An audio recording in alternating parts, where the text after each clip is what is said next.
وصلی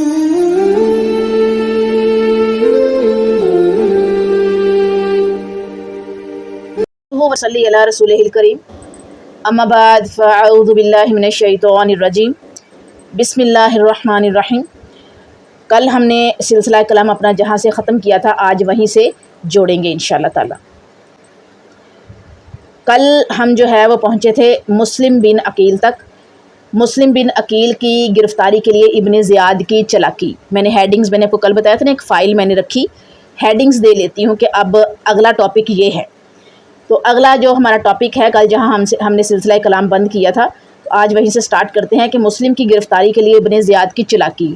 ادھر ابن زیاد نے اپنے ایک خاص دوست کو بلا کر 3000 درہم دیے اور اس کام پر اس کو لگایا کہ مسلم بن عقیل کا پتہ لگائے۔ یہ شخص مسجد میں مسلم بن اسعدی کے پاس پہنچا۔ مسلم بن اوسج اسدی کے پاس پہنچا، جس کے متعلق کچھ لوگوں سے سنا تھا کہ وہ مسلم بن عقیل رضی اللہ عنہ کے رازدار ہیں۔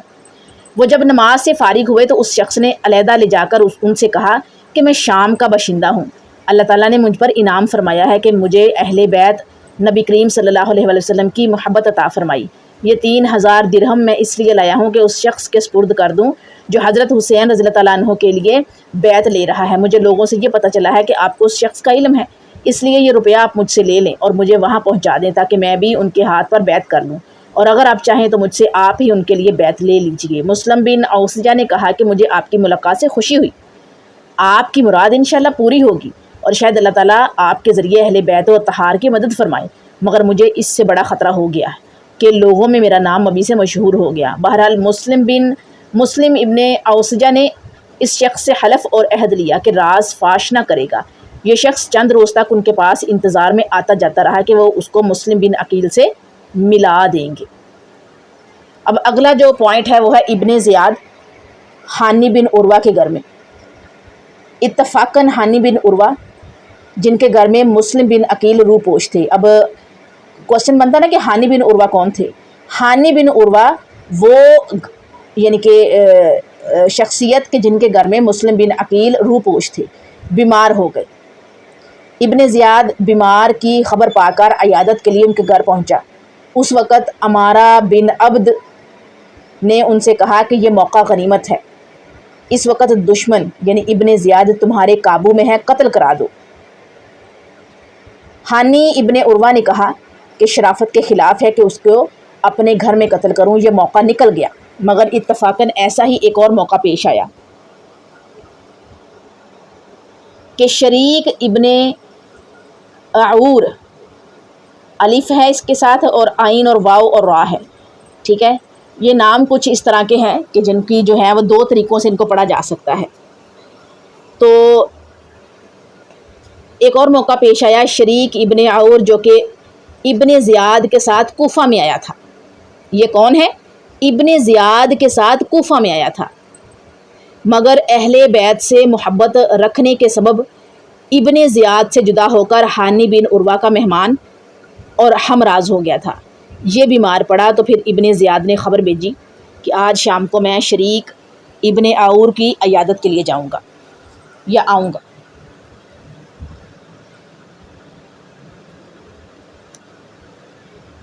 شریک ابن اعور نے بھی اس موقع کو غنیمت جان کر مسلم بن عقیل سے کہا یہ فاجر آج شام کو میری عیادت کے لیے آنے والا ہے، جب یہ آ کر بیٹھے تو آپ یک بارگی اس پر حملہ کر کے قتل کر دیں،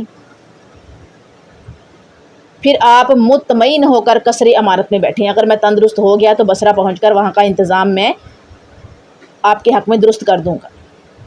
شام ہوئی اور ابن زیاد کے آنے کا وقت ہوا تو مسلم بن عقیل اندر جانے لگے۔ اس وقت شریک نے ان سے کہا کہ آج موقع کو ہاتھ سے نہ جانے دینا، جب وہ بیٹھ جائے تو فوراً قتل کر دینا، مگر اس وقت بھی ان کے میزبان ہانی بن عروہ نے کہا کہ مجھے یہ پسند نہیں کہ وہ میرے گھر میں مارا جائے، یہاں تک کہ ابن زیاد آ گیا اور شریک کی مزاج پرسی شروع کی۔ شریک نے قصداً بات کو طول دیا اور جب دیکھا کہ مسلم بن عقیل باہر نہیں آتے تو ایک شعر پڑھا، ما تنظرون بسلمى لا تحیون، تم سلمہ کے متعلق کیا انتظار کرتے ہو، اس کو سلام کیوں نہیں کرتے، اور بار بار یہ شعر پڑھنے لگے۔ ابن زیاد نے سمجھا کہ بیماری کی وجہ سے حواس میں اختلال ہے کہ بے جوڑ باتوں کو کر رہے ہیں؟ ہانی بن عروہ سے پوچھا۔ انہوں نے کہا جی ہاں، اس بیماری میں ان کا یہی حال ہے، کبھی کبھی ہذیان کی باتیں کرنے لگتے ہیں۔ ابن زیاد کے ساتھ مہران بھی آیا تھا، وہ تاڑ گیا اور ابن زیاد کو اشارہ کیا، یہ فوراً وہاں سے اٹھ گیا۔ اس کے جانے کے بعد مسلم بن عقیل باہر آئے تو شریک نے پوچھا آپ نے یہ موقع کیوں گوایا، اور اس شخص کے قتل کے لیے آپ کے لیے کیا جو ہے وہ چیز تھی جس نے آپ کو منع کیا؟ مسلم بن عقیل نے فرمایا 2 خصلتیں منع کر گئیں، اول تو یہ کہ میں جس شخص کے گھر میں مہمان ہوں اور پناہ گزین ہوں وہ اس کو پسند نہیں کرتے، دوسرے ایک حدیث جو حضرت علی کریم اللہ وجہ نے مجھے سنائی کہ رسول اللہ صلی اللہ علیہ وآلہ وسلم نے فرمایا کہ ایمان ہیلا کے ساتھ اچانک قتل کرنے سے منع فرماتا ہے۔ کسی مومن کو جائز نہیں کہ مومن کو ہیلا کر کے، بہانہ کر کے اچانک قتل کرے۔ اب اہل حق اور اہل باطل میں فرق دیکھیے گا ذرا۔ یہاں یہ بات قابل غور ہے جو آپ کے سامنے رکھی جا رہی ہے کہ مسلم بن عقیل رضی اللہ عنہ کو اپنی موت سامنے نظر آ رہی ہے، اور نہ صرف اپنی موت بلکہ اپنے پورے خاندان اہل بیت کی موت اور اس کے ساتھ ایک صحیح اسلامی مقصد کی ناکامی دیکھ رہے ہیں، اور جس شخص کے ہاتھوں یہ سب کچھ ہونے والا ہے وہ اس طرح ان کے قابو میں ہے کہ بیٹھے بیٹھے اسے ختم کر سکتے ہیں، مگر اہل حق اور خصوصاً اہل بیت اطہار کا جو جوہر شرافت اور تقاضا ہے اتباع سنت کرنے کا، یعنی کہ سنت کی اتباع دیکھنے اور یاد رکھنے کے وہ قابل ہے، اس وقت بھی ان کا ہاتھ نہیں اٹھتا سنت کی اتباع میں۔ یہی اہل حق کی علامت ہے کہ وہ اپنی ہر حرکت و سکون اور ہر قدم پر سب سے پہلے یہ دیکھتے ہیں کہ اللہ تعالیٰ اور اس کے رسول صلی اللہ علیہ وآلہ وسلم کے نزدیک ہمارا یہ قدم صحیح ہے یا نہیں، اور اگر کتاب و سنت سے یا تقاضائے شرافت سے ان کی اجازت نظر نہیں آتی تو اپنا سب کچھ قربان کرنے اور مقصد کو نظر انداز کرنے کے لیے تیار ہو جاتے ہیں۔ اس کے بعد شریک تو اسی بیماری میں 3 روز کے بعد انتقال کر گئے۔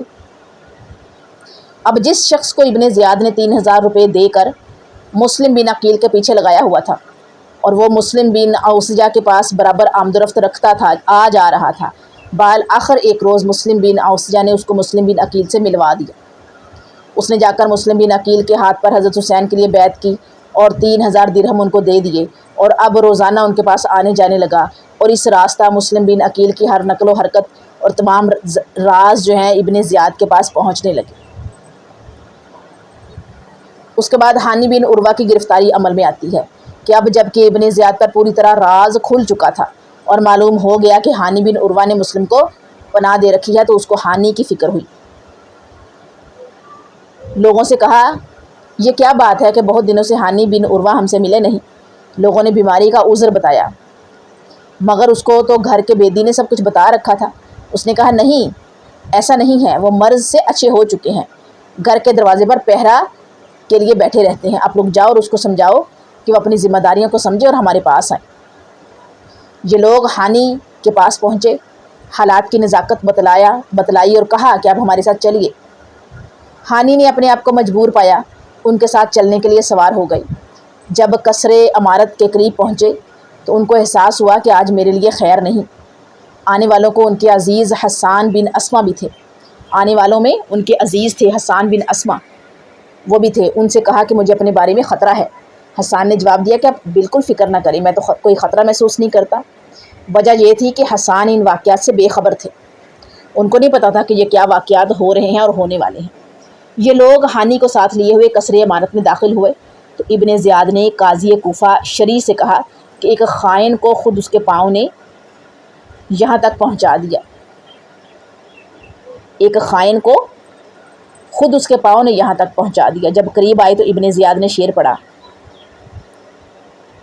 ارید حیاتہ و یرید قتلی، یعنی میں تو اس کی زندگی چاہتا ہوں اور وہ میرے قتل کے در پہ ہے۔ ہانی نے کہا یہ کیا بات ہے؟ ابن زیاد نے کہا کہ آپ یہ جانتے ہیں کہ ہم ان سازشوں سے بے خبر ہیں جو امیر المومنین کے خلاف آپ کے گھر میں ہو رہی ہیں۔ آپ نے مسلم بن عقیل کو اپنے گھر میں ٹھہرایا ہوا ہے اور اس کے واسطے اسلحہ اور رضاکار جمع کر رہے ہیں۔ ہانی نے انکار کیا اور گفتگو طویل ہوئی۔ ابن زیاد نے اس اپنے جاسوس کو سامنے کر دیا جس کے ذریعے خبریں پہنچی تھی۔ یہ ماجرا دیکھ کر ایک دفعہ تو ہانی شستر رہ گئے، مگر پھر ذرا سنبھل کر بولے، میری بات سنیے اور اس کو سچ مانیے۔ میں واللہ آپ سے جھوٹ نہ بولوں گا۔ واقعہ یہ ہے کہ بخدا میں نے مسلم بن عقیل کو بلایا، نہ مجھے ان کے معاملے کی کوئی خبر تھی۔ اچانک ان کو اپنے دروازے پر بیٹھا ہوا دیکھا اور مجھ سے میرے گھر مہمان ہونے کے لیے کہا۔ مجھے ان کی بات رد کرنے سے حیا آئی اور اس وجہ سے مجھ پر بہت سی ذمہ داریاں عائد ہو گئی۔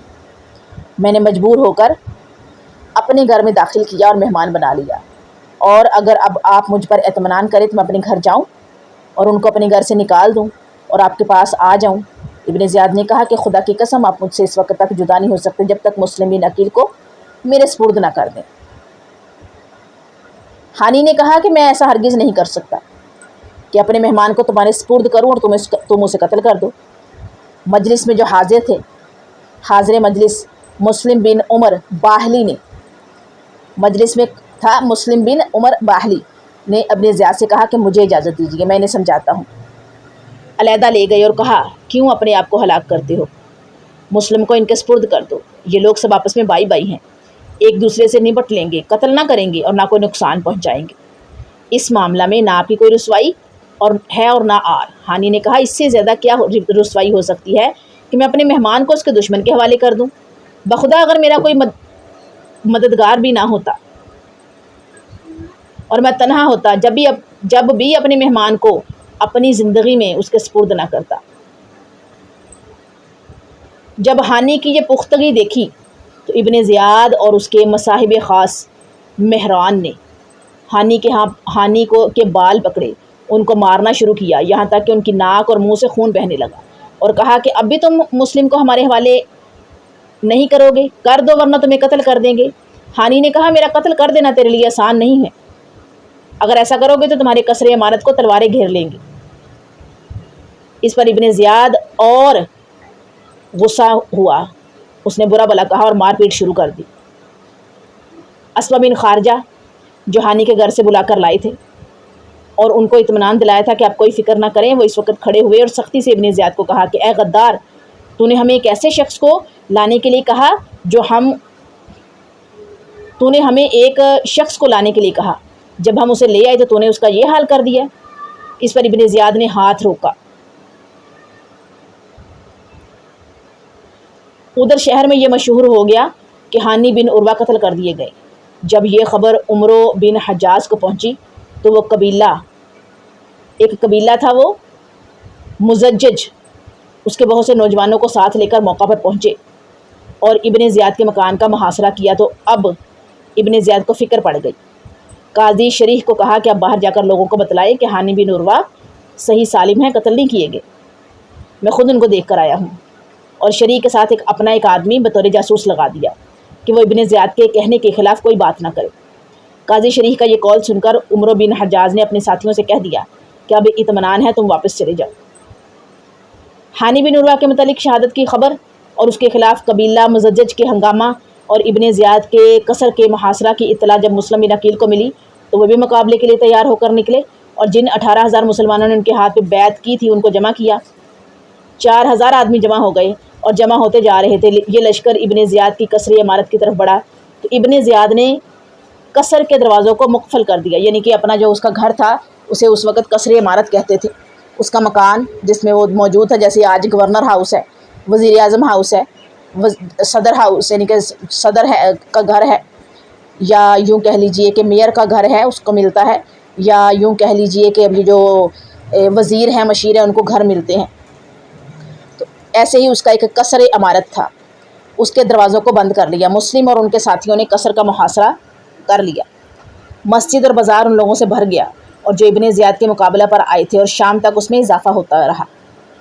ابن زیاد کے ساتھ قصر عمارت میں صرف 30 سپاہی اور کچھ خاندان کے سادات تھے۔ ابن زیاد نے ان لوگوں میں سے چند ایسے لوگوں کو منتخب کیا جن کا اثر و رسوخ ان قبائل پر تھا جو مسلم بن عقیل کے ساتھ محاصرہ کیے ہوئے تھے، اور ان کو کہا تم باہر جا کر اپنے اپنے حلقہ اثر کے لوگوں کو مسلم بن عقیل رضی اللہ عنہ کا ساتھ دینے سے روکو، مال و حکومت کا لالچ دلا کر یا حکومت کی سزا کا خوف دلا کر، جس طرح بھی ممکن ہو ان کو مسلم سے جدا کر دو۔ ادھر سادات و شیعہ کو حکم دیا کہ تم لوگ قصر کی چھت پر چڑھ کر لوگوں کو اس بغاوت سے روکو اور اسی خوف و طمع کے ذریعے ان کو محاصرہ سے واپس جانے کی تلقین کرو۔ اب آگے جو ہے جو میرے پاس ہیڈنگ پوائنٹ میں نے رکھا کہ محاصرہ کرنے والوں کا فرار اور مسلم بن عقیل رضی اللہ عنہ کی بے کسی، یعنی یوں سمجھ لیجئے بے وفائی۔ جب لوگوں نے اپنے سادات شیعہ کی زبانی یہ باتیں سنی تو متفرق ہونا شروع ہو گئے۔ اپنے بیٹوں کو بھائیوں کو محاذ سے واپس بلانے کے لیے عورتیں آ گئیں، یہاں تک کہ مسجد میں ابن عقیل کے ساتھ صرف 30 آدمی باقی رہ گئے۔ یہ صورتحال دیکھ کر مسلم بھی یہاں سے واپس ابواب کنندہ کی طرف چلے۔ جب دروازے پہ پہنچا تو دیکھا ان کے ساتھ ایک آدمی بھی نہ رہا تھا۔ مسلم بن عقیل تنہا کوفہ کی گلی کوچوں میں پھرتے تھے کہ اب کہاں جائیں۔ بالآخر کندہ کی عورت کے گھر پہنچے، جس کا نام جو ہے وہ یہاں روایت میں تو لکھا ہوا ہے۔ ان کے لڑکے بلال اسی ہنگامہ میں باہر گئے ہوئے تھے۔ وہ دروازے پر واپسی کا انتظار کر رہی تھی۔ مسلم نے ان سے پانی مانگا، پانی پی کر وہیں بیٹھ گئے۔ عورت نے کہا آپ پانی پی چکے، اب اپنے گھر جائیے۔ مسلم خاموش رہے۔ اسی طرح 3 مرتبہ یہی کہا اور مسلم خاموش رہے۔ تو پھر اس نے ذرا سختی سے کہا کہ میں آپ کو دروازے پہ بیٹھنے کی اجازت نہیں دوں گی، آپ اپنے گھر جائیے۔ اس وقت مسلم نے مجبور ہو کر کہا کہ اس شہر میں نہ کوئی میرا گھر ہے نہ خاندان، تو کیا تم مجھے پناہ دو گی؟ میں مسلم بن عقیل ہوں رضی اللہ تعالیٰ عنہ، میرے ساتھ میرے ساتھیوں نے دھوکہ کیا ہے۔ عورت کو رحم آ گیا اور مسلم کو اپنے گھر میں داخل کر لیا اور شام کا کھانا پیش کیا۔ مسلم نے نہ کھایا۔ اسی عرصہ میں عورت کے لڑکے بلال واپس آ گئے۔ دیکھا کہ ان کی والدہ بار بار کمرے کے اندر جاتی ہیں۔ بات پوچھی تو عورت نے اپنے لڑکے سے بھی چھپایا۔ اس نے اصرار کیا تو اس شرط پر بتلا دیا کہ کسی سے اس کا اظہار نہ کرے۔ اس طرف ابن زیاد نے جب دیکھا کہ لوگوں کا جو شور ہے اور جو وہ جمع ہوئے تھے وہ قصر کے گرد نہیں ہے، تو اپنے سپاہی کو بھیجا کہ دیکھو کہاں کیا حال ہے۔ اس نے آ کر بیان کیا کہ میدان صاف ہے، کوئی نہیں۔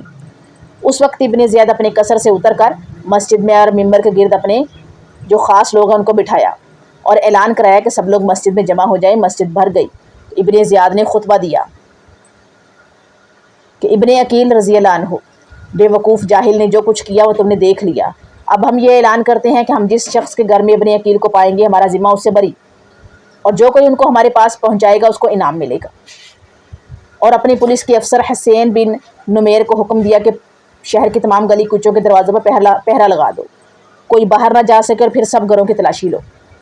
اس تلاشی کے درمیان جب اس عورت کے لڑکے بلال نے یہ محسوس کیا کہ بالاخر وہ ہمارے گھر سے گرفتار کیے جائیں گے، تو اس نے خود مخبری کر کے عبد الرحمن بن محمد بن اشعث کو اس کا پتہ بتلا دیا۔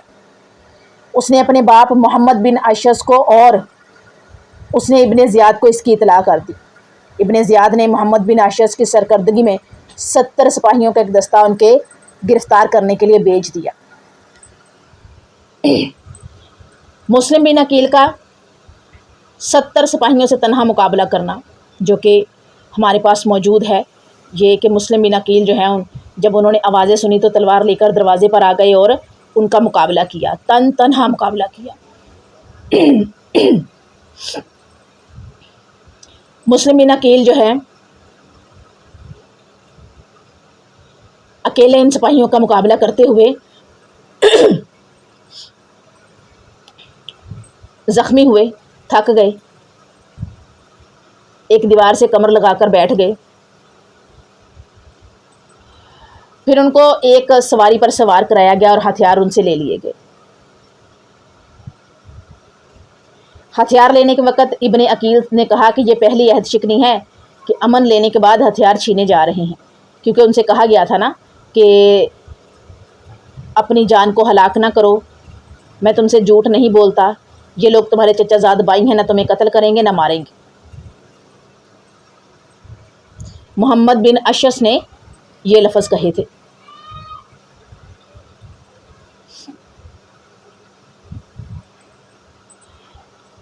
محمد بن اشعث نے کہا کہ نہیں، آپ کوئی فکر نہ کریں، آپ کے ساتھ کوئی ناگوار معاملہ نہ کیا جائے گا۔ ابن عقیل نے فرمایا کہ یہ محض باتیں ہیں، اور اس وقت ابن عقیل کی آنکھوں سے آنسو جاری ہو گئے۔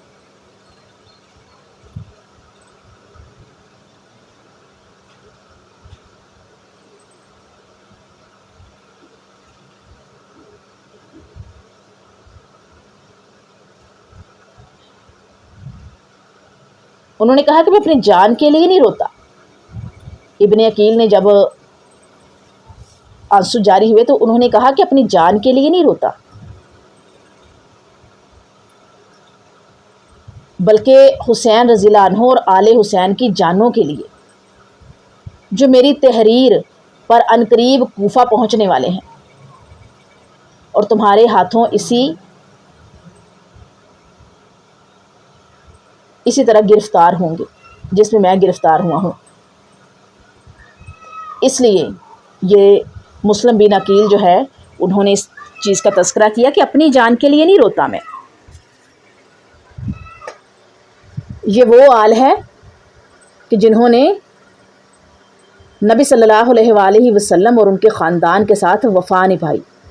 اپنی جانوں کی فکر نہیں تھی ان کو، فکر تھی تو آل محمد کی، اماں فاطمہ اور علی کے شہزادوں کی، ان کے خاندان کی، اہل بیت کی۔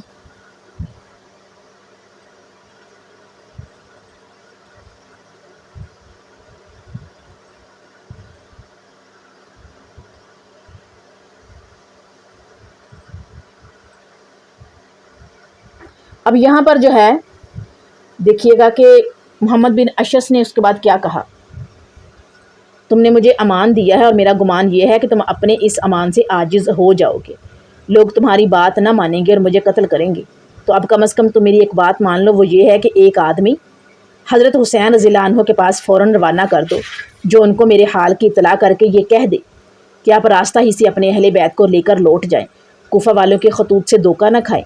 یہ وہی لوگ ہیں جن کی بے وفائی سے گھبرا کر آپ کے والد اپنی موت کی تمنا کیا کرتے تھے۔ محمد بن اشعث نے حلف کے ساتھ اس کا وعدہ کیا کہ میں ایسا کروں گا۔ اس کے ساتھ ہی محمد بن اشعث نے اپنا وعدہ پورا کیا، ایک آدمی کو خط دے کر حضرت حسین رضی اللہ عنہ کی طرف بھیج دیا۔ حضرت حسین رضی اللہ تعالیٰ عنہ اس وقت مقام